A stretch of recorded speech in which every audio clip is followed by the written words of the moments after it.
വരും സ്വാഭാവികമായിട്ട്. ചെറുപ്പം മുതലേ ചേച്ചി പൊതുവെ നല്ല ഭയങ്കര ധൈര്യമുള്ളൊരു കുട്ടിയായിരുന്നോ? അതോ നമ്മുടെ ലൈഫിലെ എക്സ്പീരിയൻസസിൽ നിന്ന് നമ്മളെല്ലാവരും പലതും പഠിക്കും അല്ലേ? ആ എക്സ്പീരിയൻസിൽ നിന്നും പഠിച്ച് അങ്ങനെ ആർജിച്ചെടുത്ത ഒരു ധൈര്യമാണോ നിഷ സാരംഗ് എന്ന് പറഞ്ഞ വ്യക്തിക്കുള്ളത്? എനിക്ക് ധൈര്യമൊന്നും ഉണ്ടായിരുന്നില്ല. ചെറുപ്പത്തിലെ ഞാനിങ്ങനെ വന്ന ടൈമിലൊക്കെ എല്ലാവർക്കും അറിയാവുന്ന കാര്യം. എൻ്റെ കൂടെ ആദ്യം വർക്ക് ചെയ്തിരുന്ന എല്ലാവർക്കും അറിയാം. എനിക്ക് വേണ്ടി എന്തെങ്കിലും കാര്യങ്ങൾ ഉണ്ടെങ്കിൽ പോലും എനിക്ക് വേണ്ടി സംസാരിക്കുന്ന വേറെ ആരെങ്കിലും ആയിരിക്കും. ഞാൻ മിണ്ടില്ല. പോട്ടെ കുഴപ്പമില്ല എന്ന് പറയുന്ന ആളാണ് ഞാൻ. ഞാൻ അതിലേക്കൊന്നും കടക്കുന്നില്ല. ഇപ്പം നമുക്ക് സോഷ്യൽ മീഡിയയിലൂടെ ഇതിന് ചേച്ചിക്ക് എഗെയിൻസ്റ്റ് ആയിട്ടും ചേച്ചി ഇതായിട്ടൊക്കെ പലരും ഇപ്പോൾ പലതും വന്ന് സംസാരിച്ച് പോകുന്നുണ്ട്. ആ പ്രശ്നങ്ങൾ എന്തോ അതവിടെ നിൽക്കട്ടെ. നമുക്ക് ആ പ്രശ്നങ്ങളിലേക്കൊന്നും ഞാൻ കടക്കുന്നില്ല. അതവിടെ നിൽക്കട്ടെ. ചേച്ചി നമ്മുടെ ഇപ്പം എൻ്റെ കുടുംബത്തിലാണെങ്കിലും ചേച്ചിയുടെ കുടുംബത്തിലൊക്കെ ആണെങ്കിലും അഭിപ്രായ വ്യത്യാസങ്ങളും എല്ലാവരുടെയും വീട്ടിൽ നടക്കുന്ന ഒരു കാര്യമാണ്. ഇപ്പോൾ ഈ ഒരു സെറ്റിലാണെങ്കിൽ പോലും നിങ്ങളുടെ ആർട്ടിസ്റ്റുകളുടെ ഇടയിൽ നടക്കുന്ന അഭിപ്രായ വ്യത്യാസങ്ങളിൽ എപ്പോഴും നമ്മുടെ കുടുംബത്തിലാണെങ്കിൽ പോലും അതെപ്പോഴും വലിയ ആൾക്കാർ തമ്മിലുള്ള അഭിപ്രായ വ്യത്യാസങ്ങൾ കുഞ്ഞുങ്ങളെയാണ് കൂടുതലും എഫക്റ്റ് ചെയ്യുന്നുണ്ടാവുക. അവർക്ക് കാര്യത്തിൻ്റെ ഗൗരവമൊന്നും ശരിക്കും മനസ്സിലാവില്ല. അവരെ അത് വല്ലാണ്ട് വിഷമിപ്പിക്കും അല്ലേ? ഈ പറയുന്ന പോലെ ഈ ലൊക്കേഷനിലാണെങ്കിലും നിങ്ങൾ ആർട്ടിസ്റ്റുകൾ തമ്മിലുള്ള അഭിപ്രായ വ്യത്യാസങ്ങൾ ഈ സെറ്റിലും കുറച്ച് കുട്ടികളുണ്ട്. അവരെ ഇത് ഏതെങ്കിലും ഒരു അർത്ഥത്തിൽ ബാധിച്ചിട്ടുണ്ടാവുമോ? പിന്നെ ബാധിച്ചിട്ടുണ്ടാവും. അവരുടെ മനസ്സിലൊക്കെ ഉണ്ടാവുമല്ലോ. നമ്മളില്ലാത്തപ്പോൾ ഒരു വിഷമം അവർക്ക് എന്തായാലും ഉണ്ടാവും.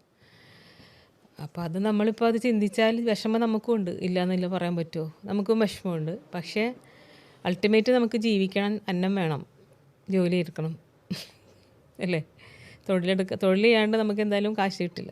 തൊഴിൽ ചെയ്ത് പറഞ്ഞ പോലെ കഴിഞ്ഞ ദിവസം ഏതൊരു യൂട്യൂബർ പറഞ്ഞതാണ്, ഇവർക്കൊക്കെ വേറെ വല്ല പാത്രം കഴുകാനും പോയിക്കൂടെ, അല്ലെങ്കിൽ വേറെ എന്തെങ്കിലും എന്താണ് ഹോട്ടലോ വല്ലതുമായിട്ട് ജീവിച്ചൂടെ എന്നൊക്കെ അവർ പറഞ്ഞിട്ടുണ്ടായിരുന്നു.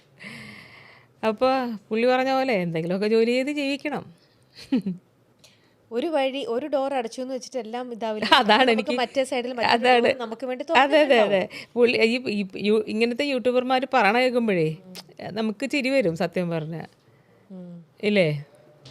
ശരിക്കും ഇപ്പോൾ ഒരു സ്ഥലത്ത് നമ്മൾ ചെയ്തില്ലെങ്കിൽ അടുത്ത സ്ഥലത്ത് ഞാൻ അവിടെ നിന്ന് പോയിട്ട് ഞാൻ ഇത്രയും ദിവസം ഇല്ല കേട്ടോ, ഇപ്പോൾ ഒരു മാസം ഹോസ്പിറ്റലിൽ അഡ്മിറ്റും ഒരു മാസത്തോളം ഹോസ്പിറ്റലിൽ അഡ്മിറ്റ് ആയിരുന്നു. അതിനുശേഷം റെസ്റ്റിലുമായിരുന്നു.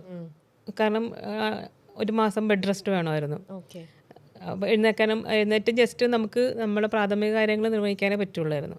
ബെഡ് റെസ്റ്റ് ആയിരുന്നു. അതിനുശേഷം എണീറ്റ് ഇപ്പോൾ പുറത്തേക്ക് വന്നു തുടങ്ങി. പിന്നെ അതിനു മുന്നേ ഫസ്റ്റ് അവിടെ നിന്ന് ഇറങ്ങിയതിന് ശേഷം കുറച്ച് ദിവസം ഡെഡായിപ്പോയി, ഞാൻ മൊത്തത്തിൽ ഇതായിപ്പോയായിരുന്നു ഞാൻ. അപ്പോൾ അത് ഒരു 1.5 മാസത്തോളം കൗൺസിലിങ്ങും കാര്യങ്ങളൊക്കെ ആയിരുന്നു. അപ്പോൾ അത് ഡിപ്രഷനിലേക്ക് പോയായിരുന്നു. അപ്പോൾ അത് കഴിഞ്ഞിട്ട് പിന്നെ എനിക്ക് ഒരു 4-5 പടം ചെയ്യാനുണ്ടായിരുന്നു. അപ്പോൾ എല്ലാത്തിൻ്റെ രണ്ടെണ്ണത്തിൻ്റെ ബാലൻസ് ഉണ്ടായിരുന്നു, നേരത്തെ ചെയ്തതിൻ്റെ ബാലൻസ്. അപ്പോൾ എനിക്ക് ഇങ്ങനത്തെ ഒരു അവസ്ഥ കൊണ്ട് അത് ചെയ്യാനും പറ്റിയില്ല. അപ്പോൾ അതുകൊണ്ട് അത് പിന്നെ തുടങ്ങി, അത് ഞാൻ ചെയ്തു തീർത്തു. പിന്നെ ഒരു 3 പടം വേറെ പുതിയത് 3 ഫിലിം ചെയ്യാനുണ്ടായിരുന്നു. അതിന് ശേഷം ആ 3 ടപ്പേന്ന് എന്ന് വെച്ചാൽ അടുപ്പിച്ചടുപ്പിച്ച് തന്നെ ഒരു ഡേറ്റും വെച്ചു. അപ്പോൾ ഒന്ന് കഴിഞ്ഞപ്പോൾ ഒന്ന് അങ്ങനെ. അപ്പോൾ കണ്ടിന്യൂസ് അങ്ങനെ ആ ഒരു 3 മാസം അങ്ങനെ അങ്ങ് പോയി. 3 മാസം ഇങ്ങനെയും പോയി. ഇപ്പോൾ 6 മാസം കഴിഞ്ഞപ്പോൾ 7 മാസമായില്ലേ അവിടെ നിന്ന് പോന്നിട്ട്. 7 മാസമായി, 7 മാസം കഴിഞ്ഞു. 7 മാസമായി. അപ്പോൾ 3 മാസം കൊണ്ട് ആ പടവും തീർത്തു. ആ 3-4 പടം ഉണ്ടായിരുന്നു, അതും തീർത്തു. ഇതെല്ലാം പെൻഡിങ് ഉള്ള പടം അതും തീർത്തു. നേരെ പോയി ഹോസ്പിറ്റലിൽ അഡ്മിറ്റ് ആയതാണ്. വേദന ഉണ്ടായിരുന്നു, നല്ല വേദനയായിരുന്നു. ഈ ഉറങ്ങാൻ പറ്റാത്ത വേദനയായിരുന്നു.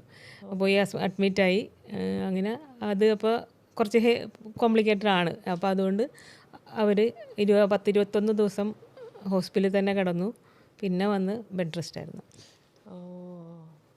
ഇനി ബെഡ് റെസ്റ്റ് ഒക്കെ മാറി ചേച്ചി എല്ലാം ആരോഗ്യവതിയായിട്ട് പൂർണ്ണമായിട്ട് എണീറ്റ് വരുമ്പോഴത്തേക്ക് ചേച്ചിക്ക് കുറേ നല്ല സിനിമകൾ കാത്തിരിക്കുന്നുണ്ടാവും. അപ്പോൾ ചേച്ചിക്ക് നല്ല ഡൈവേർഷൻസ് കിട്ടും. വേറെ സീരിയലുകളായിക്കോട്ടെ, വേറെയും ഇല്ല, പുതിയ പ്രൊജക്റ്റ് ആയിട്ടുണ്ട്. പിന്നെ എന്താണ് അല്ല, അതിപ്പോൾ അവർ തുടങ്ങാനിരുന്നതായിരുന്നു. അപ്പോഴാണ് എനിക്കിങ്ങനെ എനിക്ക് വേദന സഹിക്കാൻ പറ്റാത്തൊരു ഉറങ്ങാൻ പറ്റുന്നുണ്ടായിരുന്നില്ല. കിടക്കുമ്പോഴാണ് വേദന, അല്ലാണ്ട് എനിക്ക് നിൽക്കുമ്പോഴൊന്നും വലിയ കുഴപ്പമുണ്ടായിരുന്നില്ല. കിടക്കുമ്പോഴാണ് വേദന ഹെവി. അപ്പോൾ അതുകൊണ്ട് പകൽ എനിക്കിഷ്ടമായിരുന്നു, രാത്രി ആകുമ്പോൾ എനിക്ക് ടെൻഷൻ തുടങ്ങും. കാരണം കിടക്കുമ്പോൾ എനിക്ക് വേദന വരും.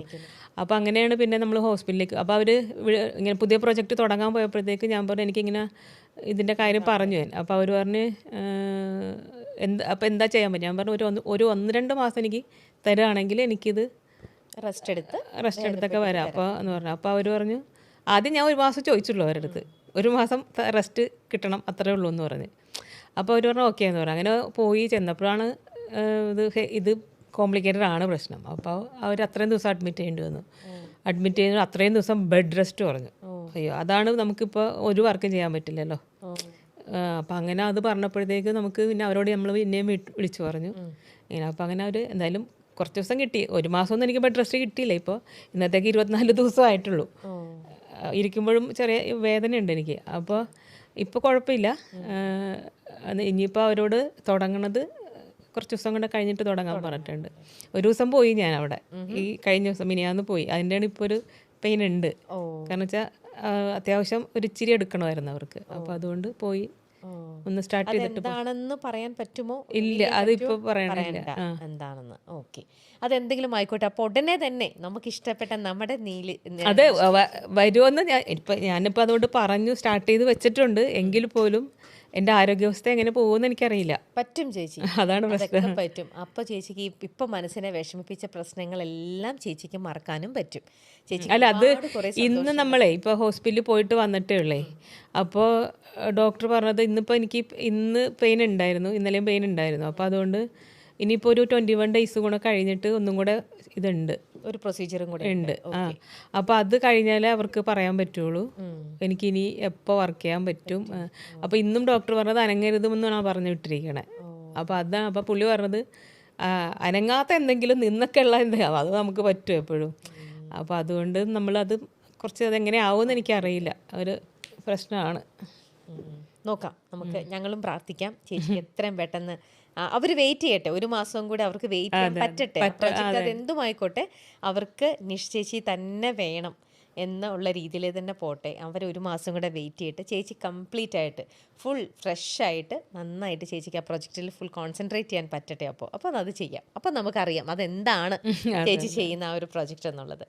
നമ്മൾ ഏത് സ്ഥലത്താണെങ്കിലും ജോലി ചെയ്യാൻ ചെന്ന് കഴിയുമ്പോൾ നമ്മൾ അവിടുത്തെ ആൾക്കാരൊക്കെ ആയിട്ട് പഴകി അവരൊക്കെ ആയിട്ട് അടുത്ത് കഴിയുമ്പം നമ്മൾ പ്രൊഫഷണൽ ആയിട്ടുള്ള റിലേഷൻ മാത്രമായിരിക്കില്ല അവരായിട്ട് കീപ്പ് ചെയ്യുക. നമ്മൾ അവരായിട്ട് നമ്മൾ അടുക്കും, നമ്മുടെ വീട്ടിലേക്ക് അവരെ കൊണ്ടുപോകും, അവരുടെ വീട്ടിലേക്ക് നമ്മൾ പോകും.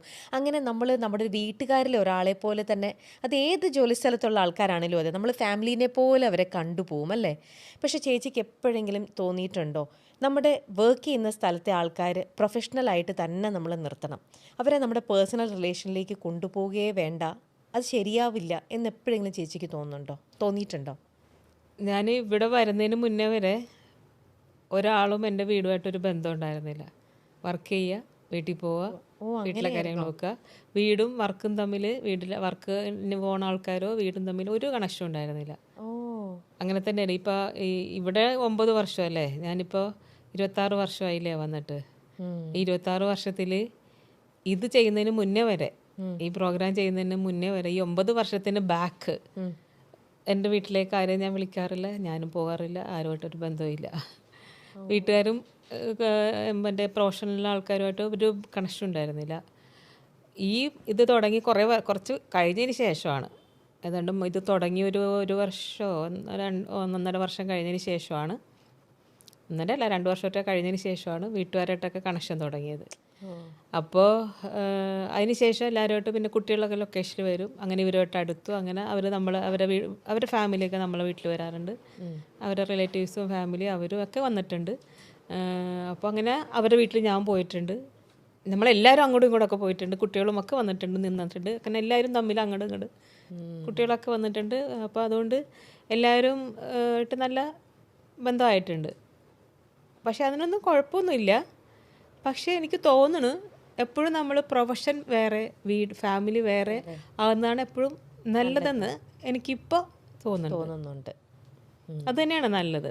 നമ്മളെപ്പോഴും നമ്മളെ വീടും പ്രൊഫഷനായിട്ട് ബന്ധം വെക്കുന്നതുകൊണ്ട് കുഴപ്പമില്ല. പക്ഷെ നമ്മളത് ഒരു സ്വാതന്ത്ര്യം, അത് എല്ലാത്തിനും ഒരു ലിമിറ്റ് നല്ലതാണ് എപ്പോഴും. ഓക്കെ, ഇപ്പം ഇതൊക്കെ പറഞ്ഞപ്പം ചോദിക്കുക, കുട്ടികളുടെ കാര്യമൊക്കെ പറഞ്ഞപ്പം ഏറ്റവും കൂടുതൽ അത് പറയാണ്ടിരിക്കാൻ പറ്റില്ലാത്ത പാർക്കുട്ടിയുടെ കാര്യമാണ്.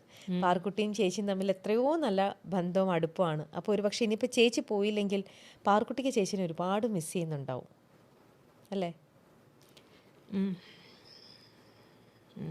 ഇടാം നമുക്ക്. എനിക്ക് അതൊക്കെ ഒരു പ്രശ്നമുണ്ട്, അതുകൊണ്ട് അത് നമുക്ക് അങ്ങനത്തെ വിഷയങ്ങളെ എന്നെ അതിൽ നിന്നൊക്കെ മാറ്റി നിർത്തിയേക്കുക. ഓക്കെ എന്താണ് ഓക്കെ, നമുക്കതെല്ലാം വിടാം. ചേച്ചി സിനിമയിലൂടെയും സീരിയലിലൂടെയൊക്കെ ആയിട്ട് എത്ര കഥാപാത്രങ്ങൾ ചെയ്തിട്ടുണ്ട്. ചിലപ്പം ചേച്ചിക്ക് തോന്നിയിട്ടുണ്ടാകും, ഇത് ടൈപ്പ് കാസ്റ്റ് ചെയ്ത് വന്നല്ലോ, ചില ക്യാരക്ടർ റോളിന് ഒരു സിമിലാരിറ്റി ചിലപ്പോൾ തോന്നുമായിരിക്കാം. കാരണം നിരവധി എത്രയോ എണ്ണമാണ് ചേച്ചി ചെയ്തിരിക്കുന്നത്. പക്ഷേ അതിൽ തന്നെയും ചിലപ്പോൾ ആ കഥാപാത്രം അതിൻ്റെ സ്ക്രിപ്റ്റ് വായിക്കുമ്പോൾ അല്ലെങ്കിൽ ആ കഥാപാത്രം ചെയ്യുമ്പോൾ ഇത് ഭയങ്കര ഒരു ചാലഞ്ചിങ് ആണല്ലോ, ഞാൻ ഇതിലേക്ക് ഈ ഒരു കഥാപാത്രം എനിക്ക് ഭയങ്കര ത്രില്ലായിട്ട് തോന്നി, അല്ലെങ്കിൽ എനിക്കത് ഇനിയും ചെയ്യണം ഇത്തരത്തിലുള്ള, അങ്ങനെ ചേച്ചീനെ ഏറ്റവും കൂടുതൽ ഇഷ്ടപ്പെടുത്തിയ കഥാപാത്രങ്ങൾ അതെന്താണ്? എനിക്ക് ലോനപ്പൻ്റെ മാമോദീസ ഭയങ്കര ഇഷ്ടപ്പെട്ട കഥാപാത്രമാണ്. മേപ്പടിയാൻ ഇഷ്ടപ്പെട്ട കഥാപാത്രമാണ്. പ്രകാശം പറക്കട്ടെ ഏറ്റവും ഇഷ്ടപ്പെട്ട ഒരു കഥാപാത്രങ്ങൾ.